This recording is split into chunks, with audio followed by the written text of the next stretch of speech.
ilmaa kan hafuura qulqulluu sadan waaqayyo tokko ameen. Walaloo hafuuraa maaloo yaa gooftaa murtii kee buusii araara kee gidduu keenya baay'isii Itoophiyaa teenya akka baddu hin godhini. Ija jaalala kan kee nurraa hin buqqifatini. Maaloo balleessanii hadaraa gooftaa maaloo balleessaniiru hadaraa yaa gooftaa. Ati sirreessi gooftaa garaa dhalootaa hubataa taasisi jireenya namootaa. Deebisi Yesuus nageenya uummataa. Tawaahidoo harmee koo akkamiinan obsaa dideera garaan koo. Hundeessaa keetii dachee kan uume dhagaan bu'uuraa dhiiga isaan kaa'ame.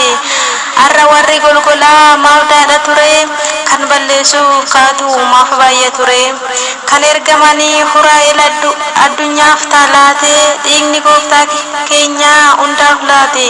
Sanyii ilaale moo lafa itti bu'u ilaalee har'a murtiinuu kan wacu akka qacallee hundiyyuu kan wacu garuma hundumaa malee.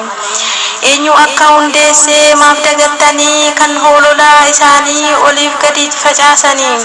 Idda ishii